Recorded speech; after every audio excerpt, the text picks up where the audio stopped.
Blouse cut చేస్తుంటే ఇక్కడ shape belt దగ్గర మార్క్ చేస్తుంటే ఒక విషయం గుర్తుకొచ్చిందండి. మొన్న ఒక సిస్టర్ కామెంట్ పెట్టింది, నడుము లూజు 30 ఇంచెస్ ఉన్నప్పుడు ఈ షేప్ బెల్ట్ హైట్ 2 ఇంచెస్ సరిపోతుందా అని సంథింగ్ ఎంతోనండి, నడుము లూజ్ ఇంత ఉంటే ఇంత పెట్టొచ్చునా అని చెప్పానని అడిగింది. అయితే సిస్టర్ మీకోసమే వీడియో ఏంటంటే, ఇప్పుడు మనం షోల్డర్ దగ్గర నుంచి ఇక్కడ షోల్డర్ ఎంతైతే మనం ఖర్చుకు పట్టుకున్నామో ఖర్చుకు అనేది వదిలిపెట్టేసుకొని మిగిలిన పార్టు ఇట్లా పెట్టేసుకొని ఈ హైట్ అనేది చెస్ట్ పాయింట్ అనేది మీరు అనుకుంటారు కదా నార్మల్గా, అంటే వాళ్ళు నార్మల్గా చెస్ట్ అప్పర్ చెస్ట్ ఎట్లుంది, మిడిల్ చెస్ట్ ఎట్లుంది అనేది మనకు కొంచెం బ్లౌజ్ చూస్తే అర్థమవుతుంది కదా. బ్లౌజ్ని బట్టి ఇప్పుడు ఇంకా హెవీ చెస్ట్ ఉందనుకోండి, దాదాపుగా కొన్ని బ్లౌజ్లకు అయితే ఇట్లా 14.5 కూడా వస్తుంది.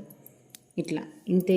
దీంట్లో మళ్ళీ మనము ఈ షేప్ బెల్ట్ అనేది ఎలా స్టిచ్ చేసుకోవాలనేది కొంచెం ఆలోచన చేయాల్సిన విషయం అన్నట్టు. అంటే ఇక్కడి నుంచి ఇక్కడికి ఎంత ఉందో, ఇక్కడి నుంచి ఇక్కడికి ఎంత ఉంది, ఇప్పుడు 1.25-2 ఇంచులు వచ్చింది. ఇటు సైడ్ ఇక్కడికి కూడా 1.25-2 ఇంచులు వచ్చింది. ఈ 1.25-2 ఇంచులకి నా స్టిచ్చింగ్ ప్రకారం నేను మినిమం హాఫ్ ఇంచు ఖర్చుకు పట్టుకుంటా కాబట్టి నా స్టిచ్చింగ్ ప్రకారం ఇక్కడ 1.25-2 ఇంచులు అంటే ఇంకొక 1 ఇంచ్ ఎక్కువ యాడ్ చేసి 1 ఇంచ్ ఎక్స్ట్రా అనేది యాడ్ చేసి నేను షేప్ బెల్ట్ అయితే కట్ చేసుకుంటానండి.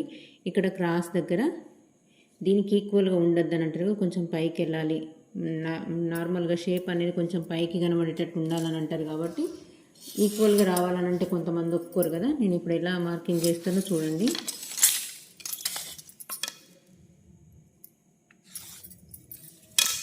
ఇలా కొంచెం జస్ట్ క్రాస్గా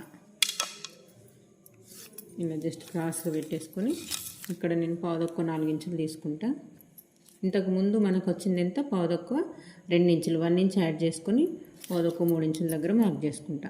ఇలా 1.25-3. ఇక్కడి నుంచి ఇక్కడ ఈ క్రాస్ ఎంత తీసుకోవాలని అంటే అప్పర్ చెస్ట్ ఎంత ఉందో మరి దాన్ని బట్టి అండి. మనకు 38 ఇంచులు వచ్చింది అప్పర్ చెస్ట్. 38 ఇంచులు అంటే దానికి డివైడెడ్ బై 10 చేయాలి. 1.25-4 ఇంచుల దగ్గర ఇలా క్రాస్గా ఇక్కడి నుంచి ఇటు క్రాస్గా ఇలా కలిపేసాను. ఇదండి షేప్ బెల్ట్ కట్ చేసుకునే విధానము. లెంత్ అనేది నడుము లూజుని బట్టి హైట్ని బట్టి ఉండదండి, వాళ్ళ చెస్ట్ ప్రకారంగా మనకు షేప్ బెల్ట్ అనేది కటింగ్ అనేది ఉంటుంది. ఓకేనా. ఈ వీడియో నచ్చితే లైక్ చేయండి. మరిన్ని వీడియోస్ కోసం మన ఛానల్ని సబ్స్క్రైబ్ చేసుకుని చిన్న టిప్ మీకు చాలా బాగా యూజ్ అవుతుంది బిగినర్స్కి అని చెప్పి షేర్ చేస్తున్నాను. ఓకే అండి సిస్టర్, ఇది మీకోసమే వీడియో. ఓకే, థ్యాంక్ యూ అండి.